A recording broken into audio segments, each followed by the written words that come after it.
morning, guys. We are waiting on our coffee to get done.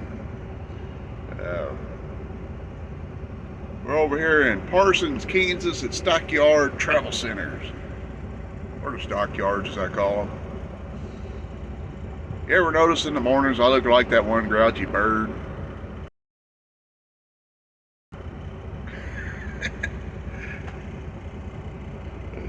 We're up, getting ready to get going. We got to go just west of Kansas City, Wichita, little Kansas City, I should say, and deliver our asphalt material. And then we're going to go back over and do our usual thing with getting rocks and,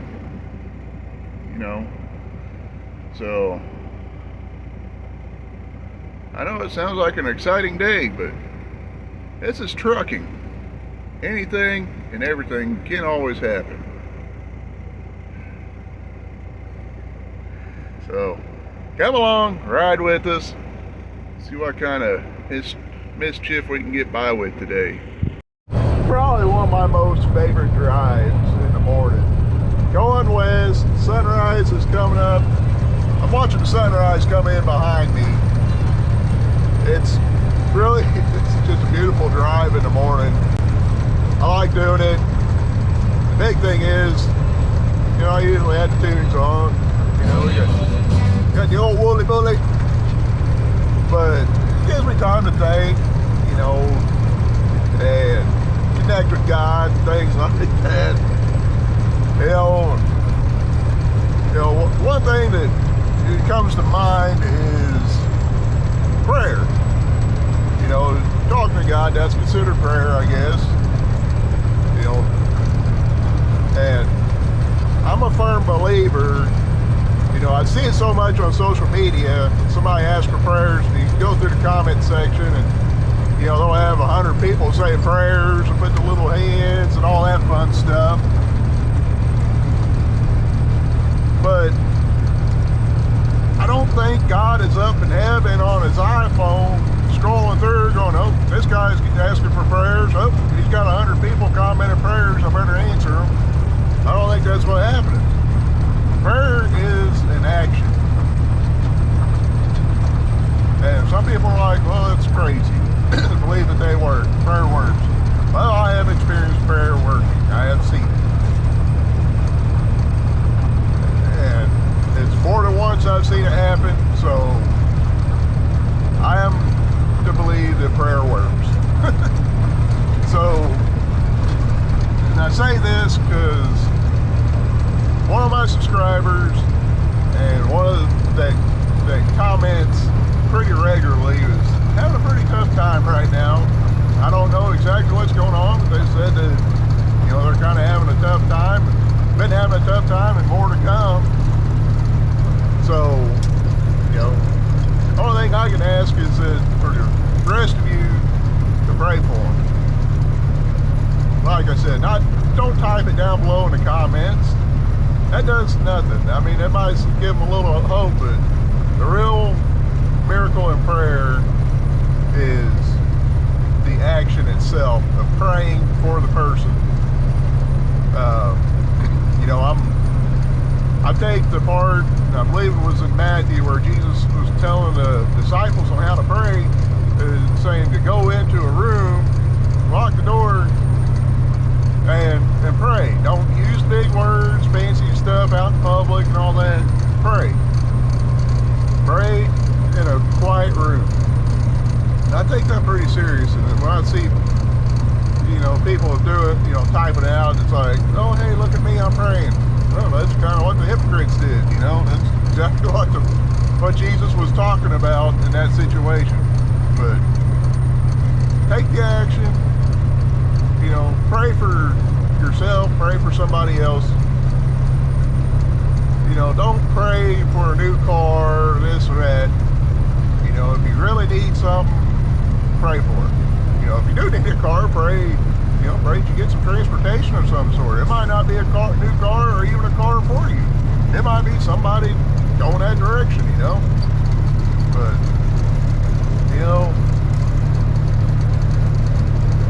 it's something that works. other people believe in it or not, it does work.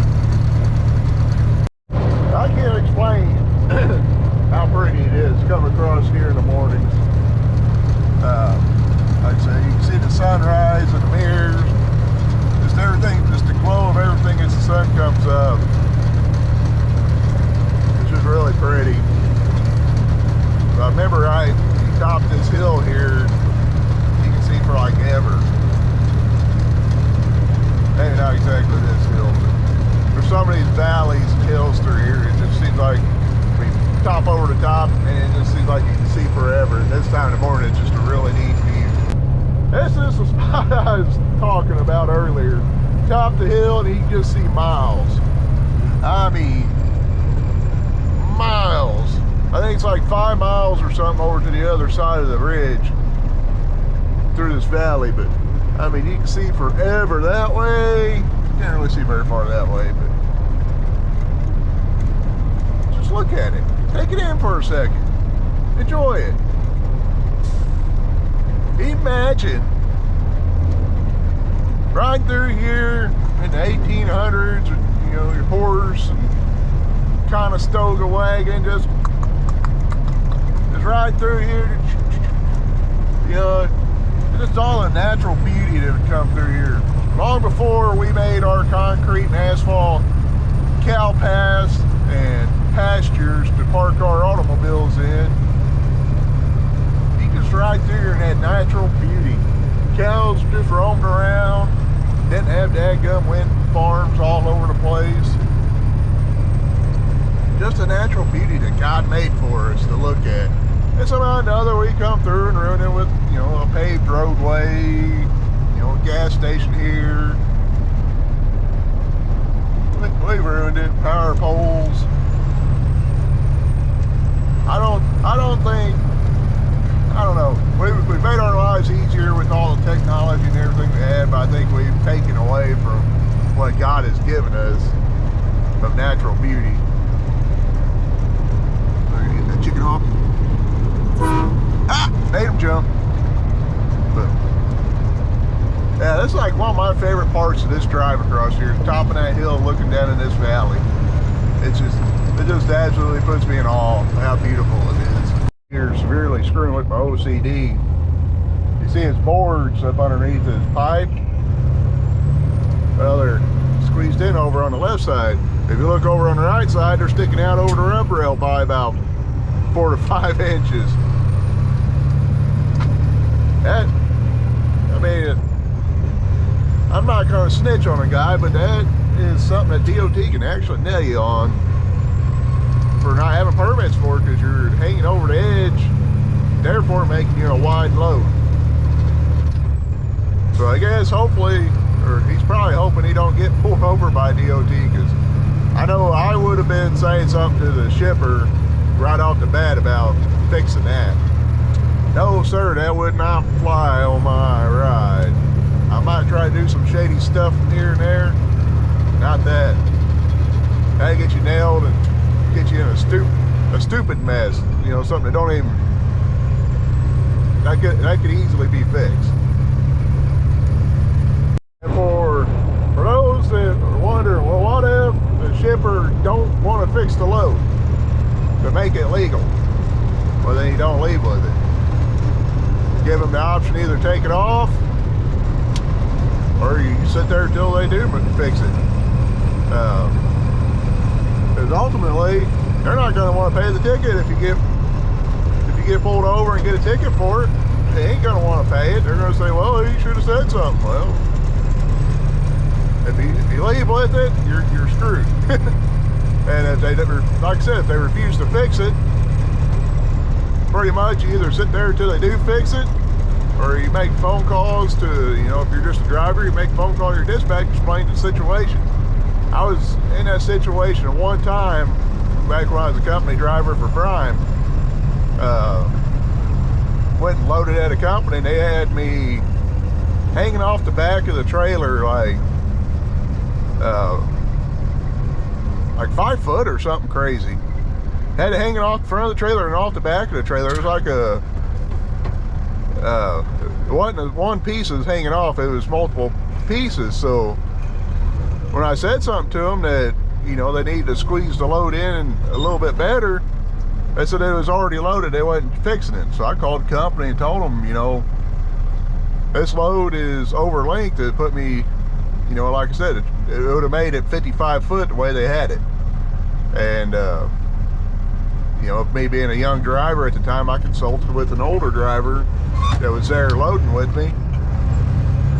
Granted, it was a pre-loaded trailer, don't get me wrong, but he was there with me, and he said the same thing, that it needed to be fixed. And people wanted to argue, so I called the company. I told them what was going on, and they pretty much told them, I gave them measurements and everything. They said, if it ain't fixed, we can't haul it. And that's what the company told them too. Well, needless to say, I got cussed out by the shipping guide saying that I was a pansy. And I mean, that was kind of the PG version of the way he was putting it. But, you know, I got it fixed. They got it within legal specs of where I could haul it without, you know, risk getting in trouble. So you got to stand your ground sometimes to get what you need done, because like I said, these people ain't gonna pay your tickets. You get busted. We just crossed into Wichita city limits. You got what, 22 more miles according to Google Maps. So we're getting there. We're getting there. I ain't been here since 2020, but right where I remembered it being. There's Taco Bell right there, or the Pizza Hut. And if I remember right, just past there used to be a little truck stop. I used to park at many years ago, but I don't think that's there no more. I do remember that Taco Bell.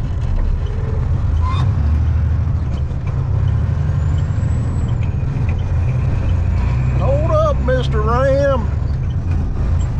We're making the turn. We got the green. I could have made it before I made the turn, but oh well. Can't fix stupid sometimes. I can't say that. Sometimes a guy can second guess himself. That don't necessarily make him stupid, but I've always been told, once you commit, commit. Second guessing, you usually get yourself in more trouble. Oh well. It's okay. It's okay. This is the part that is a little fuzzy. I can't remember if we go all the way up to the stoplight. Just before the stoplight, but I don't remember that ballpark being here either. They must have just built that COVID money. Yep, it's before the light. Here at the industrial park. We'll slow down, mule. Whoa, mule. I said, whoa, mule. Whoa. When I say whoa, I mean whoa. Little creep down here. Black HHR. I like the wheels on it so far. Let's scope this out. Put our binoculars on. Check that thing out. Those are not stock looking wheels. I like them. Where you got them wheels at? What's their off of? I think they're just hubcaps. I like them. Now, this is something that's never made sense to me here. You know, even before when I come here. These people park right in the middle of this roundabout, or cul-de-sac. It just don't make any sense. It's supposed to be a truck turnaround, not a car parking area. Golfers. Yeah, I think that guy's just over there trying to take a leak.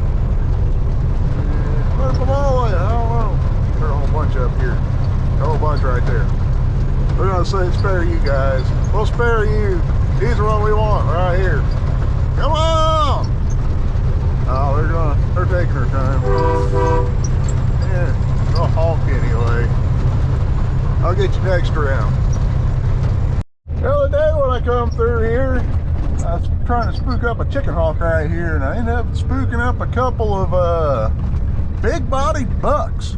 One was every bit of an 8-pointer from what I could count. The other one's about a 6-pointer, and they were sprinting across here. And I mean big body, I mean like they'd probably take out a Cadillac or something if they hit it. suckers look like giant cows running through there. I don't see them today. The one thing about this area, there are some massive bucks. Massive deer. I mean, the bucks are big, the does are just as big. There's Brian waiting on me. There you go. Probably gonna get me heavy again today. That's fine.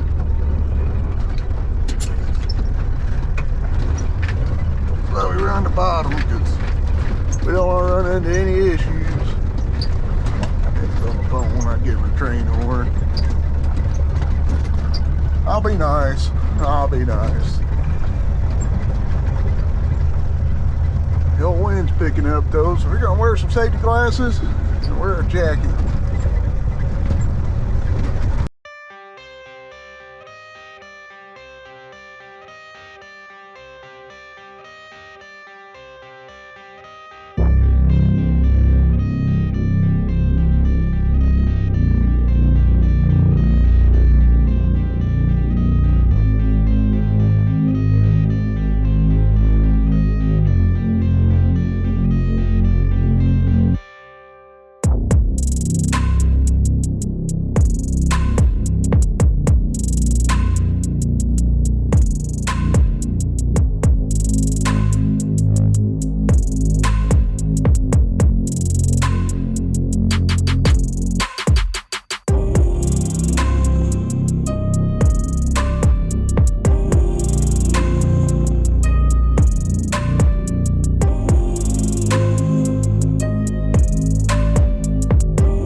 We are loaded.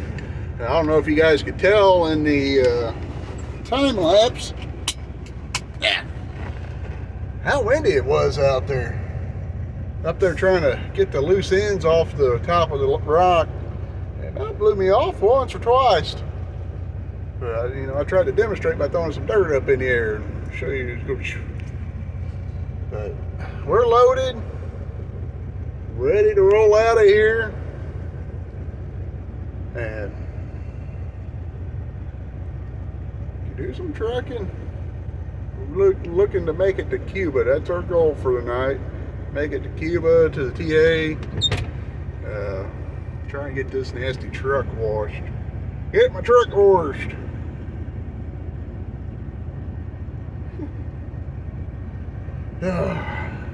Let's get out of here.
We finally made it over here to Cuba.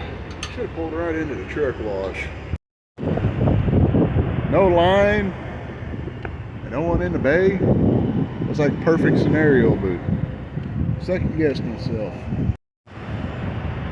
But as long as it ain't raining tomorrow morning, we're gonna pull on over there and get this thing washed off. I can't take it no more. It's horrible. I mean, yeah, to say it's horrible is probably an understatement. But we finally made it. I'm happy about that. I think what's bad is I want to go in and eat. Because from my childhood memories, it's always a good place to go eat.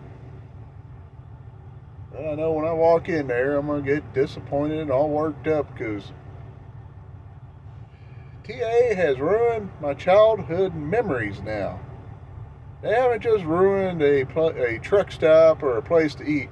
They have ruined childhood memories. I don't know. You don't get those back. I don't know. But I don't know. I'm still up on the fence. We might waddle in there, but I just don't know if it's worth it. But what I do know is I'm going to cut this one off right here, right now.